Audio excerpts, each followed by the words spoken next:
Assalamualaikum warahmatullahi wabarakatuh. Jamaah, alhamdulillah. Alhamdulillahi rabbil alamin. Allahumma sholli ala sayyidina Muhammad wa ala ali sayyidina Muhammad. Kami segenap Islam itu indah atau tim Islam itu indah mengucapkan selamat Hari Raya Idul Adha 1441 Hijriah. Meskipun Idul Adha tahun ini terasa berbeda dari tahun-tahun sebelumnya ya, karena dirayakan di tengah pandemi seperti ini. Semoga Allah melipat gandakan pahala berkurban dan amalan lainnya di bulan Zulhijjah ini. Dan sebelum berangkat sholat id, ada baiknya nonton dulu nih Islam itu indah ya. Spesial Idul Adha. Nah yang mau sholat id tetap patuhi protokol kesehatan, bawa sajadah sendiri, bawa peralatan sholat sendiri, dan tetap jaga jarak. Nah ini pertanyaannya buat guru-guru kita nih ya, kalau Habib nih ngomongin berkorban, apa yang diingat sama Habib nih, mohon izin. Idul Adha nih biasanya ingat mungkin pertama kali Idul Adha tanpa Umi. Oh jadi, Masya Allah. Teringat Umi jadi Idul Adha Ya, nih. kalau dari Ustadz Maulana? Yang jelas Idul Adha pasti ingat Umi Nora. Kan kalau kurban kan sama-sama kita pergi lihat, sampai dipotong dan sebagainya. Dan ya menyemangati anak-anak. Ya, kalau dari Ustadz Syam?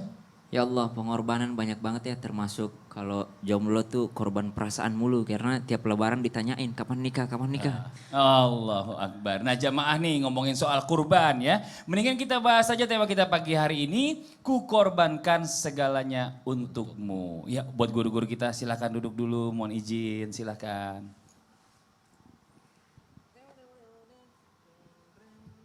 Auzubillahiminasyaitonirrajim. Bismillahirrahmanirrahim. Langsung saja nih kita mau coba tanya nih ya buat jamaah yang ada Islam itu indah, mungkin juga bertanya yang sama bersama saya nih ya. Bicara masalah tentang hari ini yang bertepatan dengan Hari Raya Idul Adha atau Idul Kurban. Peristiwa hari ini terjadi nih biasanya identik sama kurban yang dilakukan oleh keluarganya Nabiullah Ibrahim alaihissalam. Nah ini, tapi ternyata ya manusia pertama kali yang melakukan praktek berkurban adalah Habil dan Qabil. Nah keluarga Nabi Adam, bener gak sih seperti itu Bib? Dan benarkah manusia yang berkurban pertama kali bukannya keluarga Nabi Ibrahim melainkan keluarganya Nabi Adam alaihissalam? Kok bisa seperti itu? Mohon izin penjelasannya Bib.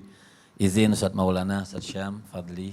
Ya, Assalamualaikum warahmatullahi wabarakatuh. Waalaikumsalam warahmatullahi wabarakatuh. Alhamdulillahi rabbil alamin wa sallallahu wasallama ala abdihil mustafal amin Sayyidina Muhammadin nurillahil mubin al-hadi ila suratihil mustaqim dhil khuluqil azim wa nahjil gawim Allahumma salli wa sallim wa barik alihi wa ala alihi wa sahbihi wa man sara fi darbih amma ba'd. Jadi memang identik sekali Idul Adha yang penuh dengan kemuliaan. Pertama saya ingin menyampaikan dalam fiqih. Dalam fikih mungkin orang terkadang lupa sholat, jadi harus giat dengan sholat Idul Adha. Karena sholat Idul Adha ini lebih afdol daripada sholat sunnah Idul Fitri. Ya, jadi kalau dalam ilmu fikih Idul Adha, sholat sunnahnya itu lebih afdol daripada sholat Idul Fitri. Karena di sini ada pengorbanan segala macam kan seperti itu. Kemudian kalau dilihat nih, pertama kali keluarga yang artinya mendapatkan sunnah untuk berkurban itu memang dari Nabi Allah Adam alaihissalam kepada Sayyidatuna Hawa. Ketika itu ada Qabil. Qabil ini akbar min Habil. Qabil ini umurnya lebih dulu daripada Habil. Qabil punya saudara namanya Iklimah. Qabil punya saudara namanya Labuda. Kalau Habil punya saudara namanya Iklimah. Di dalam tafsir Bughawi, Ibnu Ishaq itu dan juga tafsir Imam Qurtubi mengatakan Nabi Allah Adam ini punya anak 40 semuanya kembar. Allah. Ya, laki perempuan, tapi dalam waktu melahirkan 20 kali melahirkan Sayyidatuna Hawa, Ustaz Maulana. Karena kembar semuanya. Singkatnya, karena sudah dewasa, Allah Subhanahu wa taala ada perintah kepada Nabi Allah Adam untuk menikahkan agar menyambung keturunan, maka perintahnya kawinnya silang. Artinya nikahnya silang. Qabil kepada saudaranya Habil yang perempuan, Habil kepada saudaranya Qabil yang perempuan. Jadi Habil kepada Iklimah, Qabil kepada Labuda.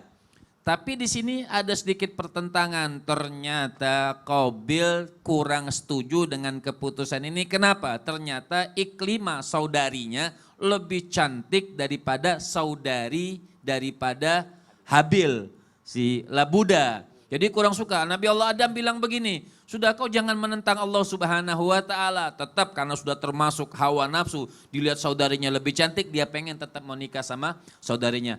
Datanglah perintah dari Allah Subhanahu wa Ta'ala. Apa perintah dari Allah? Mereka disuruh berkurban. Karena si Qabil ini seorang petani, Habil seorang peternak, maka Qabil dia ngambil gandum. Tapi dipilih gandumnya yang paling jelek, bukan yang paling bagus. Jadi dia korbankan gandumnya, tanamannya. Dipilih yang paling jelek karena dia sudah tidak memikirkan diterima atau tidak. Yang penting saat itu bagaimana caranya menikah kepada Iklimah. Kemudian kalau Habil subhanallah lebih hudu, lebih tenang orangnya. Dia ambil korban yang paling bagus, kambing yang paling bagus untuk jadi korban. Hingga sudah dikorbankan, ditaruh di tengah-tengah. Ditaruh di padang begitu, maka dalam riwayat, dua riwayat karena diterima ini, ada yang mengatakan api yang turun berwarna putih mengambil kurbannya yang diterima oleh Allah. Pertama Qabil, ternyata api itu lari ke Habil, jadi diambil dengan, ada yang mengatakan awan putih. Jadi diambil dan korbannya ini diambil. Setelah korban ini diambil, diterima oleh Allah Subhanahu wa Ta'ala, korbannya si Habil, bukan korbannya si Qabil. Maka dia tidak terima, tetap tidak terima, ingin tetap menikahi saudarinya yang cantik ini. Intinya kita tidak bahas ke depannya bagaimana pembunuhannya, akan tetapi inilah yang ditamakan, disunnahkan berkurban juga keluarganya Nabi Allah Adam. Dalam tafsir Imam Qurtubi, inilah korbannya, sampai kita menyambung ke Nabi Ibrahimnya nih, Fadli Ustaz Maulana.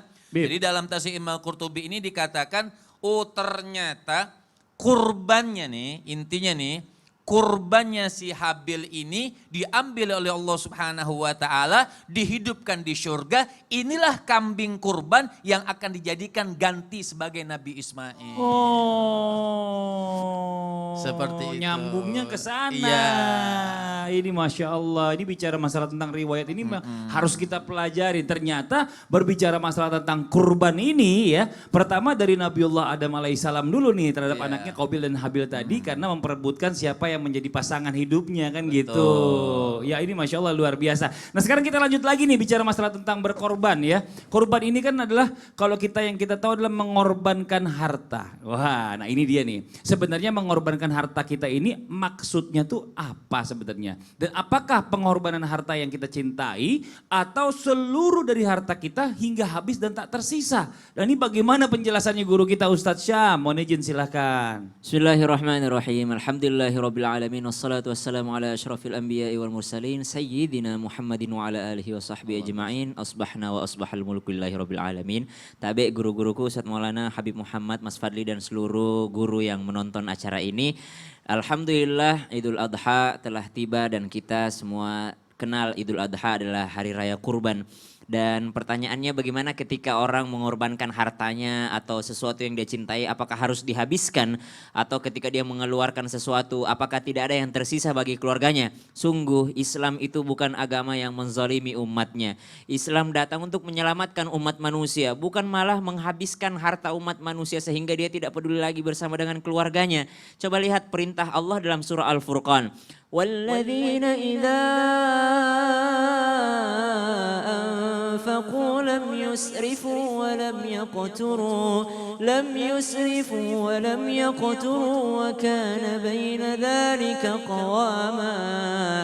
Di antara hamba Allah yang maha penyayang, termasuk hamba Allah yang dikhususkan, yang dilebihkan di antara hamba Allah yang lainnya adalah ciri mereka. Idza anfaqu, mereka ketika menafkahkan hartanya, menginfakkan hartanya, mengeluarkan hartanya, lam yusrifu wa lam yaqturu, tidak yang namanya pelit, tidak berlebih-lebihan, tapi tidak juga pelit. Jadi wakana baina dzalika qawama, mereka adalah orang-orang yang seimbang dalam hal perbelanjaan harta. Bukan karena dia punya duit ya udah ambil semua barang yang ada di supermarket misalnya, beli semua yang branded atau beli apa segala macam. Kemudian dalam hal bersedekah karena dia punya banyak dia, karena saya baru hijrah saya mau keluarkan semuanya untuk agama ini. Inilah kisah ketika sahabat salah seorang daripada anak Abu Jahal yang menjadi musuhnya Rasulullah Sallallahu Alaihi Wasallam. Ketika pada saat itu beliau benci kepada Nabi Sallallahu Alaihi Wasallam, ketika benci karena ikut-ikutan bapaknya aja.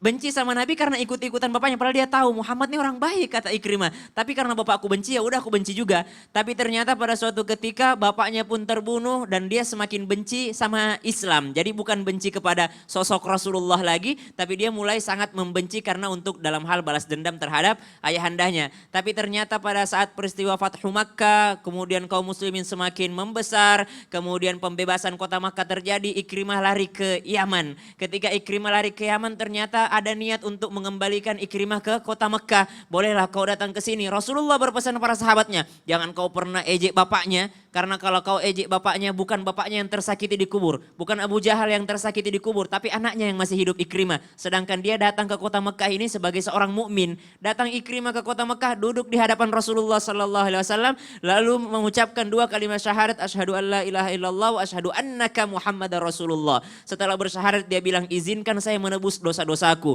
Sebelum saya masuk Islam, saya habiskan hartaku untuk memusuhi Islam. Sekarang saya mau masuk Islam, saya bahkan mau berhutang, bahkan berlipat ganda harta yang mau saya keluarkan untuk Islam. Tapi dilarang gitu. Jangan kau habiskan semuanya. Ada hak-hak keluargamu, ada hak-hak kebutuhanmu, ada kewajibanmu untuk menafkahi keluarga. Sampai dikatakan Ikrimah pun menjadi orang yang syahid. Maka keburukan itu nggak bisa dilihat dari keturunan orang. Misalnya orang tuanya buruk ya. Ikrimah ini anak Abu Jahal. Tapi Ikrimah menjadi sahabat Rasulullah Sallallahu Alaihi Wasallam dan menjadi seorang syahid pada perang pada saat itu.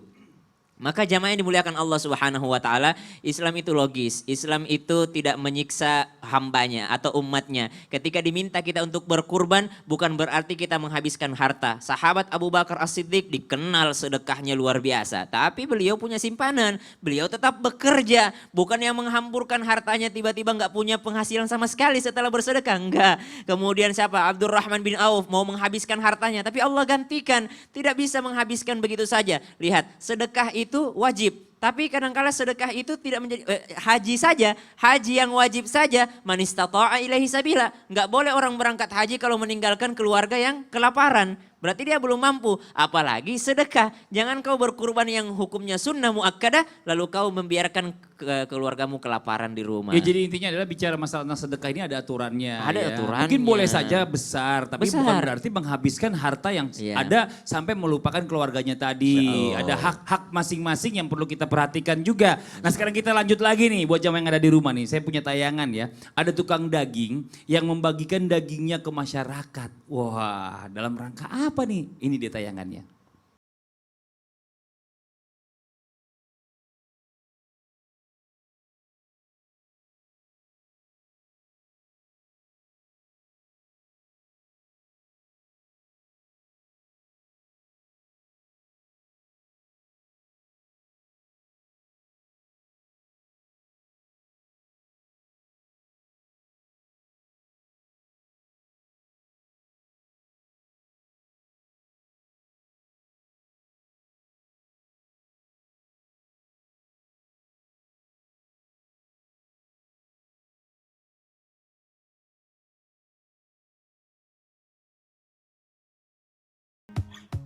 Ini Masya Allah ya, biasanya kita kalau seandainya ngelihat orang yang sedekah itu dengan mobil mewah gitu ya kan. Dengan kendaraan-kendaraan yang luar biasa. Tapi kita lihat kali ini berbeda nih buat jamaah yang ada di rumah nih. Kita melihat orang yang bersedekah ini bukan dengan mobil tapi dengan sepeda. Mensedekahkan daging-daging yang dia potong ya. Dia potong ini dibagi-bagikan kepada warga. Ini Masya Allah senangnya bergembiranya semua warga yang menerima. Nah bicara masalah tentang sedekah nih ya. Kita coba lagi kembali lagi kepada diri kita. Coba nih buat jamaah yang ada di rumah saya tanya. Jujur lebih ikhlas mana sedekah sama saudara sendiri apa orang lain? Nah pertanyaannya pasti jawabnya gini. Saudara sendirilah Mas Fadli gitu ya kan. Tapi itu yang kita rasakan kadang-kadang gini. Kita kalau sedekah sama keluarga sendiri tuh kayaknya hati plong. Bener ya? Plong banget kayaknya. Udahlah saudara nih biar dia kita ngebantu Tapi saudara juga. kadang-kadang orang itu sama orang lain baik, sama keluarga sendiri tidak baik. Ada juga yang begitu, ada juga yang begitu. Kalau sama teman, solidaritasnya Wah, bagus. royal ya, royal, traktir terus gitu. Sama Tapi saudara anak-anak istri pelit. Iya. Sama-sama. Tapi pas giliran nih, balik lagi nih yang tadi ya. Pas giliran kita mau sedekah sama orang lain nih kok rasanya kok berat banget. Aduh nih orang kira-kira bakalan nanti kalau saya susah dia bantu saya nggak nih gitu ya kan. Jadi kayak ada timbal balik pengennya gitu loh. Nah ini bagaimana penjelasannya guru kita Ustadz Maulana Monijin, silahkan. Izin Habib, izin Sasam dan Mas Fadli. Bismillahirrahmanirrahim. Assalamualaikum warahmatullahi wabarakatuh. Waalaikumsalam warahmatullahi wabarakatuh. Jamaah. Yeay. Oh jamaah. Yeay. Alhamdulillah. Allahu Akbar, Allahu Akbar, Allahu Akbar walillahilham. Alhamdulillahirabbil alamin. Allahumma shalli ala sayyidina Muhammad wa ala ali sayyidina Muhammad. Pertanyaan dari Mas Fadli luar biasa menyentuh bahkan menyinggung semua orang ya. Kadang-kala banyak orang berkorban atau bersedekah ngarap balasan. Ya. Bahkan kalau ayo minimal ayo doain saya ya. Minimal itu. Iya. Ya, nanti bantu saya ya, kan seperti itu. Nah, inilah yang disebut bersedekahlah harus ikhlas. Kan ada syarat-syaratnya kan, harus ikhlas, yang terbaik, sasaran tepat, tidak menyakiti, tidak mengungkit. Kan 5 itu. Jadi ketika kita bersedekah, penuhi enggak ini? Penuhi enggak? Ikhlas enggak? Ikhlas kan hanya Allah yang tahu. Tapi upaya kita untuk berulang-ulang, untuk sering-sering supaya kelihatan. Kalau kita sebenarnya bersedekah kepada keluarga, itu jangan sampai jatuhnya, itu memang kewajibanmu. Apalagi ke anak, kepada istri, itu kan nafkahmu.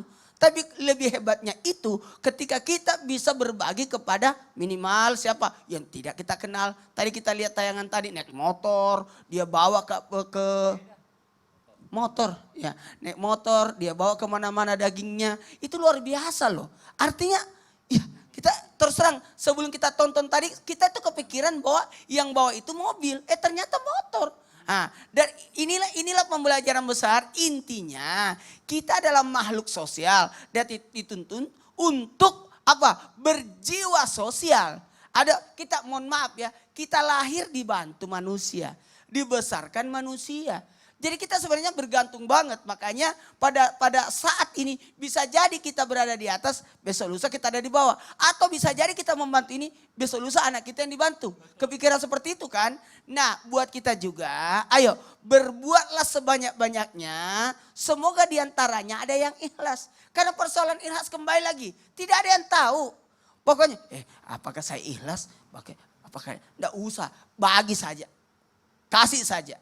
Kalau kita harus kepikiran apakah dia gunakan nggak, kalau aku kasih nanti dia beli ini lagi beli. Pokoknya kasih saja, persoalan dia mau ngapain itu terserah. Kadang-kala nih hari ini kan lagi pemotongan nih, habis ini kita persalat Id. Salat Idul Adha, habis itu kita pergi pembagian daging kurban agak siangnya, apalagi ini hari Jumat kan. Mungkin besok aja. Tapi kadang-kala kita mengatur siapa yang mau kekasih, dibuatin kupon-kuponnya. Pokoknya bagian aja. Dan untuk itu anjuran untuk saling tolong menolong tapi dalam hal kebaikan. Jangan sampai ketika kita bagi salah sasaran. Jangan sampai kita kasih justru membuat dia malas. Atau ada orang bersedekah tapi untuk apa? Menghilangkan bebannya. Dia bagi bajunya yang ada di lemari karena kepenuhan. Iya. Itu cuma sebenarnya melepas tanggung jawab doang. Melepas tanggung jawab. Iya. Ini Masya Allah luar biasa ya. Jadi bicara masalah tentang sedekah ini juga kalau misalnya sama keluarga atau orang lain ini boleh-boleh aja, sah-sah aja. Gini. Sampai saya suka dengar istri saya gini, maksud saya gini. Temennya istri saya suka telepon, tolong bantu ya nanti anak saya dijemput gitu ya kan. Barengan sama ini ya gitu ya. Karena saya gak sempet, yaudah ditolongin sama istri saya. Ayo saya tolong. Karena kita gak pernah tahu apa katanya kapan kita butuh bantuan dia juga. Bener tiba-tiba saya gak bisa jemput, dia yang bantuin gantian gitu loh. Jadi memang kadang-kadang seperti itulah hidup ya Ustadz ya. Hidup ini saling memberi. Saling memberi dan saling membantu. Ini Masya Allah buat jamaah yang ada di rumah nih ya. Nanti kita akan lanjutkan lagi ya bicara masalah tentang tema kita pagi hari ini. Dan sekarang nih ya.